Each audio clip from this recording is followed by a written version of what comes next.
நம்ம இன்றைக்கி குருமா குழம்பு வைக்கலாம். அதுக்கு வந்து பெரிய வெங்காயம் ரொம்ப பெரிய சைஸாக அதனால 1 எடுத்திருக்கேன். நீங்கள் சின்னதாக இருந்தால் 2 எடுத்துக்கோங்க. தக்காளி 2 எடுத்திருக்கேன். இஞ்சி பூண்டு எடுத்திருக்கேன். உருளைக்கிழங்கு ஒரே ஒரு உருளைக்கிழங்கு தான், ஒரு பெருசு.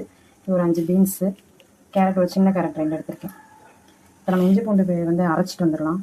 நான் ஏற்கனவே சொன்ன மாதிரி தான், சின்ன பிள்ளைங்க வெங்காயம் தக்காளி சாப்பிட மாட்டாங்கன்னா அதை கொஞ்சம் நம்ம ஆட் பண்ணி அரைச்சிடலாம். அதுவும் ஒரு ரீசன். கொஞ்சமாக இஞ்சி பூண்டு இருந்தால் நல்லா அரைக்க முடியாது, அதனால் கொஞ்சம் போட்டு நம்ம அரைச்சிட்டு வந்துடலாம். வாங்க ஃப்ரெண்ட்ஸ், நம்ம இப்போ குழம்பு வைக்கலாம். ஒரு கடாயை வச்சு நல்லா ஹீட் ஆனோன்னா ஆயில் சேர்த்துக்கோங்க.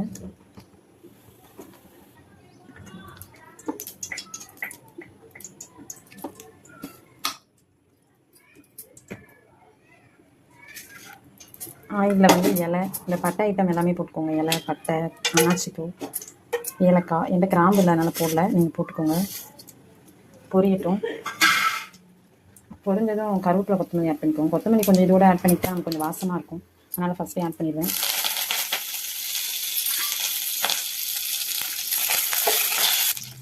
பெரிய வெங்காயம் ஆட் பண்ணிக்கலாம்.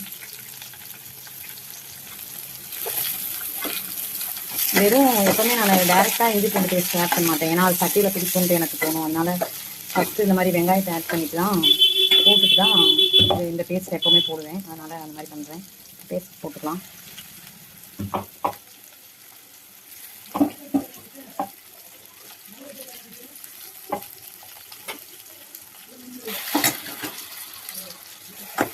நல்லா வதக்கணும் ஃப்ரெண்ட்ஸ், ஏன்னா பச்சையாக தான் நம்ம அரைச்சிருக்கோம். அதனால் நல்லா வதக்கணும். வதக்கிட்டு தக்காளி நம்ம வச்சுருக்கோம் இல்லையா, காய்கறிகள் அதெல்லாம் போடணும். போட்டுட்டு அதையும் வதக்கணும். நல்லா வதக்கிட்டு மசாலா ஆட் பண்ணணும். மசாலா ஆட் பண்ணதுக்கப்புறமா தண்ணி விட்டு உப்பு போட்டு நல்லா கொதிக்க வச்சுட்டு தேங்காய் அரைச்சி ஊற்றியாச்சுன்னா குருமா குழம்பு ரெடி. தக்காளியும் போட்டாச்சு, ஓரளவுக்கு வதங்கி வந்துருச்சு. இப்போ நம்ம காய்கறி ஆட் பண்ணிக்கலாம். கேரட், பீன்ஸ், உருளைக்கிழங்கு.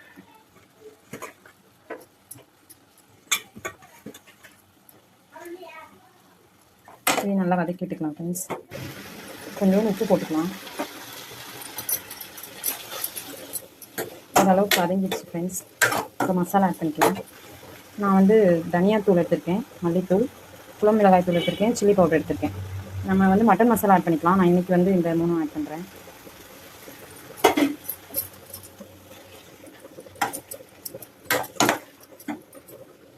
பக்கத்தில் சாப்பாடு கொதிச்சுட்டு இருக்கு, அதான் உங்களுக்கு சவுண்டு கேட்குது. இந்த நம்ம மிக்ஸி ஜார்லேயே இந்த தண்ணி ஊற்றி தேவையான அளவு தண்ணி ஊற்றிக்கலாம் குழம்புக்கு. இன்னும் தேங்காய் வேறு அரைச்சி ஊற்றணும். ஆனாலும் காய் கொதிக்கணும் இல்லையா, வேகணும் இல்லையா, அதுக்காக இன்னும் கொஞ்சம் தண்ணி சேர்த்துக்கலாம். நல்லா வெந்து வற்றும் போது நல்லாயிருக்கும். ஓரளவுக்கு தண்ணி சேர்த்துட்டு வேக விடுவோம். அதுக்குள்ளே நம்ம தேங்காய் ரெடி பண்ணி கட் பண்ணி அரைச்சிட்டு வந்துடலாம்.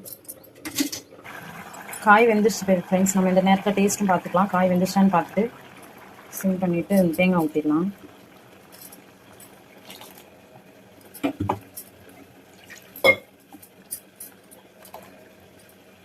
தேங்காய் ஊற்றியாச்சு.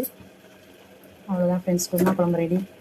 இன்னும் ஒரு 2 மினிட்ஸ் தேங்காய் ஊற்றி ரொம்ப கொதிக்க விடக்கூடாது. கொஞ்சம் கூட்டி வச்சு ஒரு 2 மினிட்ஸ் இருந்துட்டு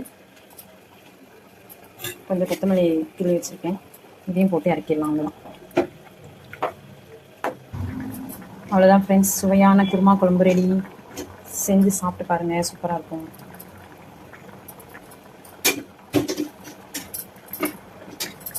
அடுப்பு ஆஃப் பண்ணிடலாம். Thank you friends.